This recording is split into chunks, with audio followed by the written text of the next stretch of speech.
Talk. Jason is here now from AT&T. Everyone needs to know this information. Winter, your smartphones, what kind of damage can this do? Yes, well, it's winter. Leaving your smartphone or any tablet devices exposed to cold temperatures for a prolonged period of time, it drains the battery faster than normal. So that's not good on the battery. It's a little hard on that. Also, it can make the hardware brittle, more prone to cracks. So for screens, for example, you don't want to do that.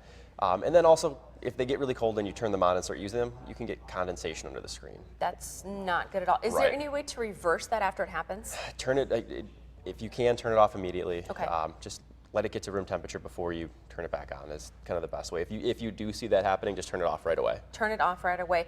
I know in the summertime I've gotten before like it's too hot, it won't turn back on. Yes. Does it do that in the cold? Haven't seen it's too cold warning yet. Okay. So far it's just the heat indicators, but that would be that would be something that would be beneficial, I think. We were talking before that sometimes families, they take their tablets on a trip, but then they leave them in the car. And I've done this. I've done this before because I grabbed the phone. Exactly. So you're on that trip. You got all the stuff that you brought with you. You got the tablets, and everyone's like, "Oh, here's my phone. Let's go inside." But you leave the tablets in the car. So now you get back. The battery's pretty much drained completely down. It's cold, so you don't want to turn it back on because of the condensation we were talking about. And now you really can't use it at all. So just to plan ahead and make sure if you have those electronics with you, just bring them inside. Absolutely. Also, when you're outside, I mean, there is always that chance of things getting wet. Right. So you want to make sure, especially in winter, you have a good quality case on your phone. LifeProof, they make one that's waterproof. It's also shockproof too, so if you drop it, it's going to absorb the shock of the fall.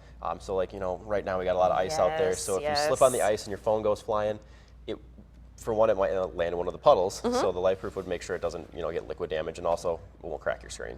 What do you do when you have something like, maybe it's been an extreme cold and it doesn't turn on? Does that ever happen? It does.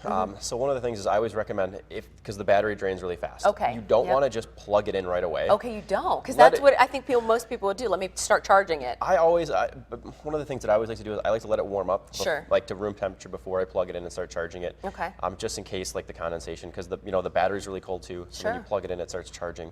So I always try to avoid that, just as a best practice. Okay, and then can people bring them into you guys just in case? Yes, they can. We have a device that we can plug it into. It's a smart check device. It's a little tablet. It's kind of like a diagnostic that we can run on the phone to see if did the weather conditions cause any permanent damage to your phone, maybe to the hardware kind of thing. So we can do a check for that. Absolutely important, because we're all going to deal with it. Yes. All right, thanks, Jason. For all of these tips to keep your phone safe from those winter elements, visit our website and click on this story.